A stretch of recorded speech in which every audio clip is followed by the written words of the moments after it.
Hello there, Chef D. Malfi here. Thank you so much for coming. Welcome to my kitchen. This is from my new mini cookbook, A Taste of Plant-Based. If you haven't downloaded it yet, please do so. It's a free resource for you. I actually created this over the last few weeks, and I wanted you to have it. And today we are actually getting into our sweets category. So for our chocolate brownie bites, let me just explain the ingredients. These are really important because they are all very much superfoods. The first thing that you want are walnuts. Now, I know a couple of you might be thinking, oh, well, I'm allergic to tree nuts, or I don't really like the taste of walnuts. If you don't like walnuts, but you're not allergic to any other nut, just swap it out for any other nut. If you do have an allergy to tree nuts, I recommend using a seed instead. How about hemp seeds? These are really great. So these are just two bases for our brownie bites. You definitely want some sort of nut or seed though. You can't skip this. We're gonna get a lot of the fiber and a lot of the protein from. So today I'm gonna use walnuts. The next ingredient you need is a little pinch of salt. Now, of course, this is optional. It's just a pinch though. I'm gonna use a little bit of sea salt. Yum, yum. So a tiny pinch. And don't worry, if you are low salt, you can have a little pinch per day. That's totally fine. Now, the next thing that you're gonna need are some sort of flavor agents. I really like pure vanilla flavor or extract. This is called vanilla flavor though, and not extract, because I get the non-alcoholic version. This has no alcohol added. They replace the alcohol with vegetable glycerin. So it's more like a flavor agent. Really good stuff. Now, if you wanted to mix this up, let's say you love chocolate and mint flavor, you can actually add any other flavor agents that are similar to vanilla extract. In this case, I would recommend peppermint essential oil. Peppermint essential oil is fantastic. I use this a lot. This is gonna make it taste like chocolate and mint, and I love chocolate and mint, so I might use just a dash of that. Of course, we also need our sweetening agent. In this case, we're going to use medjool dates. I love medjool dates. It is a fruit. It is a dried fruit. It is so delicious. It's like honey-like, super sweet, kind of melts in your mouth. We're going to use 12 of these.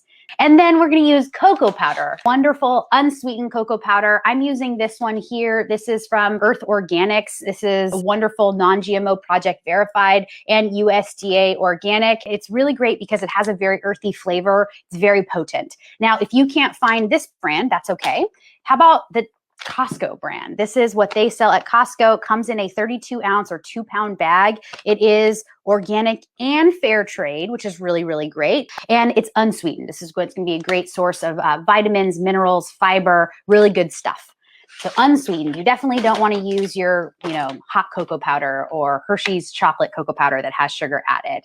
And then we're going to use a little pinch of, a little splash of water if need be. All right, so I have some cold filtered water ready to go. So let's begin. I'm going to use my food processor here. You can also do this in a blender, but it's a little bit more difficult. I'm going to begin with a cup of walnuts and a pinch of salt. You want to start with your nuts or your seeds first. Woo! I did a little bit extra. That's all right. And then a little pinch of sea salt. Here's sea salt here. And I just wanted to show you up close and personal. Do you see how fine this salt is? So opt in for the sea salt. Get those natural minerals from the ocean. Just a pinch. And now I'm going to turn this blender or food processor on. I'm going to pulse it. And I'm just looking for unified bits of walnut that are, tiny little bits like crumbs. I'll show you. I've got some like dusty bits, right? I've got some larger bits, but for the most part, it's pretty uniform. The rest is going to actually mix up with the rest of the ingredients.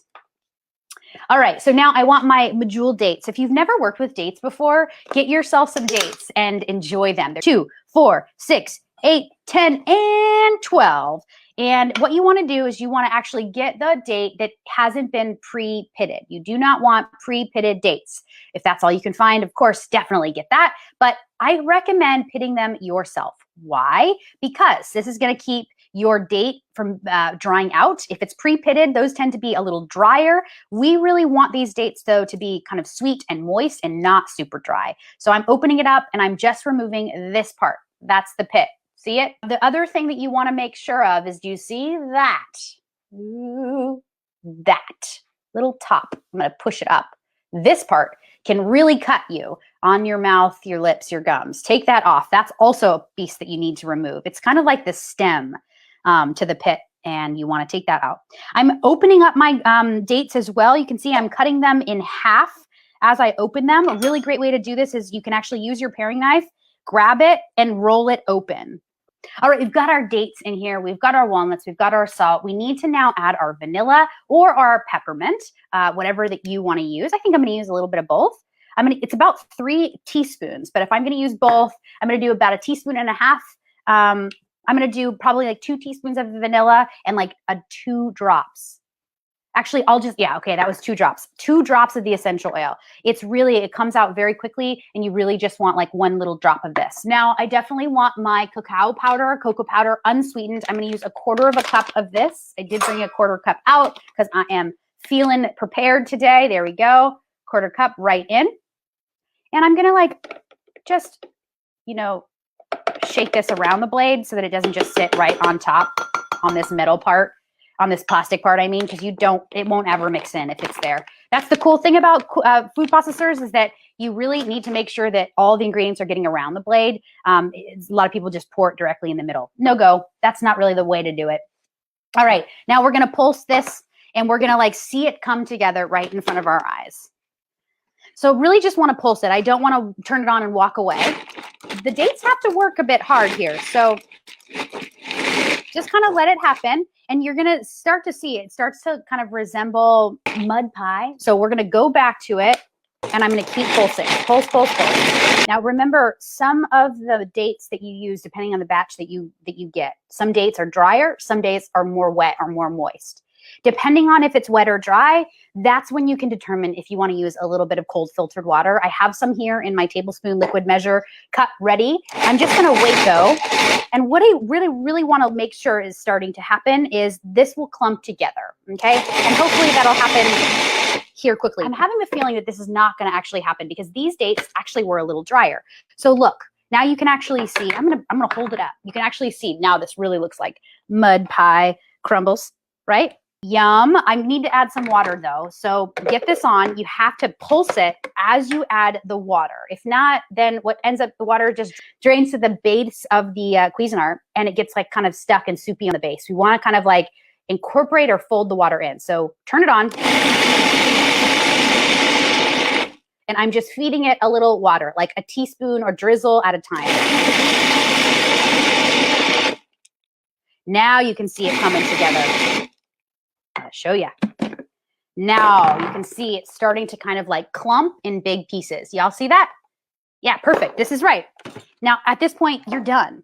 You can continue to go further if you want, but remember, the farther you go and the more you pulse this, the more the walnut bits or hemp seed, whatever you're using, are going to be kind of like paste. And I really like a brownie with a bit of crunch. I want to be able to taste a little bit of walnut or a little bit of macadamia nut or a little bit of pecan or a little bit of hemp, whatever it is that I'm using. I'm going to grab a glass container to hold my brownie bites.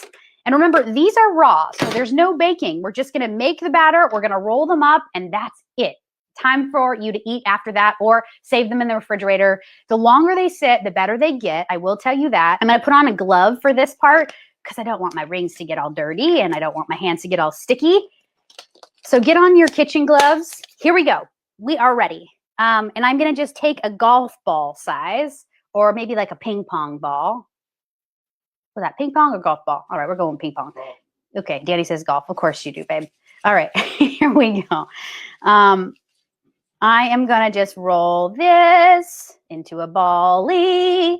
Look at that. Perfect, right?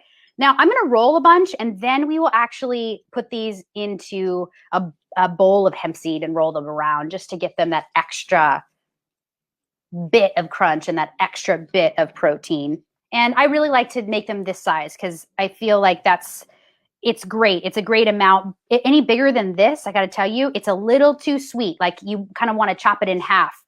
So just keep them small like this, and they're fantastic. All right, I'm going to take off my gloves. I'm going to grab this bowl here next to me and then place some hemp seeds in the bowl. So take these and you want to like drop them into the hemp seeds. You kind of have to like, allow the hemp seeds to squish them on, right?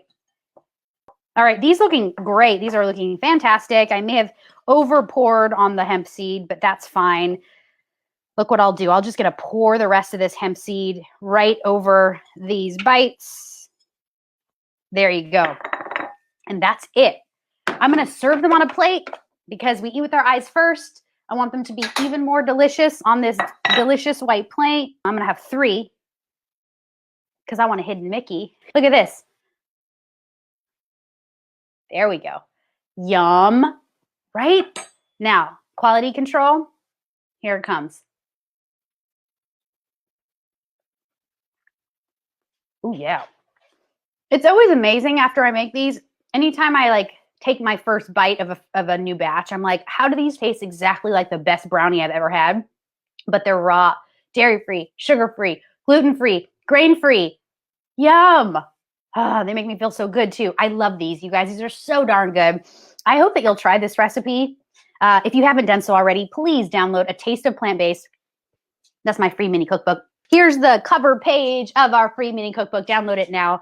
Free resource for you guys. I just want you to have my 5 favorite plant-based recipes. And if you haven't done so already, also please join our Facebook group, Plant-Based Made Easy. We are a growing community, a curious community of plant-based curious people. Everyone is welcome here. I'm really loving this community. Thank you so much for everyone who's already joined. And definitely just ask us to join. We'll invite you to the group. We'll let you all in. So go out there, have a wonderful rest of your weekend. Thank you so much, everyone, for being here. I want to say hello and thank you to everyone. I love you all so much. Have a wonderful rest of your day. Live free. Peace out.